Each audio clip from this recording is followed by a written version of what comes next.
Bismillah, elhamdülillah ve salatu ve selamu ala Resulillah. Değerli kıymetli mümin Müslüman kardeşler, neler bazılar. Esselamu aleyküm ve rahmetullahi ve berekatuhu.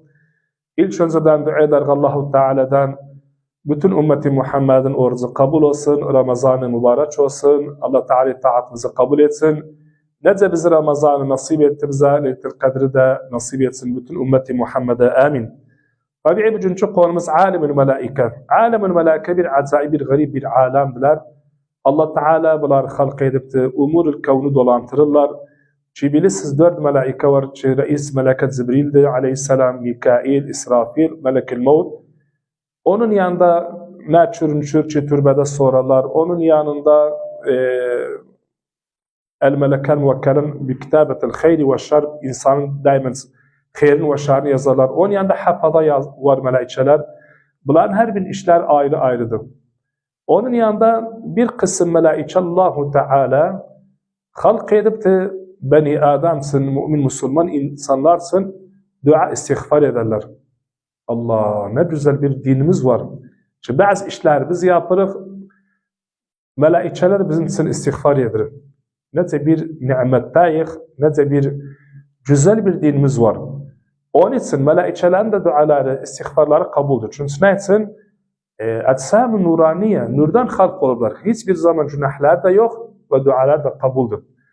Birinci bakak nedir? O noktada, derece o noktanı iyice bilağım. Vallahi kardeşler, neyle bazıları, bunu bilseniz hiçbir zaman gafil olmazsınız o noktadan. Birinci insanoğlu daima Peygamber'e salavat verende sallallahu aleyhi ve sellem, ki bilsin melaike var, istiğfar dua edir. Yani sen salavat versen Peygamber ruhuna, Allah, orada melaikeler inzara gidip savcısı istiğfar edirler. İkinci, o da insan çiğdiyse, namazı beçlediyse, mesela sabbaha kılıp cunartanı beçli, o cunartanı kılıp çindini kılıp mıgribi kılıp yasını beçli. Ne güzel, intidar salat ba'da salat. Ne kadar namazı beçlisen, melaikeler savcı dua eder. Üçüncü, saf-ı evvelde durmak insanlar. Ne için camialerde daima tekit ederek ertecid camiye? Çünkü saf-ı evvelde durduğu bilir, melaike savcı dua eder. Dördüncü, bir sufufunda baktığı esuculuk var. Sen arkada durupsan, takaddüm elcet öce, o safı kamil ile melaikeler savcı dua eder. Dördüncü. Beşinci, insan oğluca için, kardeşi için dua etsin. Dua'l Müslim li ahir Müslim bi zahiril gayb müstecab. Müstecabdır. Dua etsen ya Rabbel Alemin filan kardeşim, o filan komşum, filan kısım hastadır. O gamı var, hamı var, üstünden kaldır. Sağda melaike durup başvurudadır ve leke bimitil. Melaikeler dua eder savsın. Altıncı bir insan kalkanda sühür edende, sühür vakti, sühür edir, oruç olur, o vakit bakasan melaikeler dua edir. Yedinci bir insan sadaka verende. Sadaka verirsen melaikeler savcısın dua ederim. Sekizinci bir insan baksan cedir, hasta sormağa. İyadetul marid. Ceza vakti soranda özünü sabbaha kadar melaikeler dua eder. Sabbah vakti soranda cezaya kadar o melaikeler dua eder, o insansın. Onun yanında bir insan dokuzuncu ki taharattan yattıysa, abdestli yattıysa, yani tahir yattıysa. O da aynen melaikeler dua eder. Niçin diğer abdestli insan yatsa daha iyidir? Çünkü insan öyledir. Yatmağıyla bitti daha. Yatan insan aynen öyledir. Olabilir kalkar kalkmaz.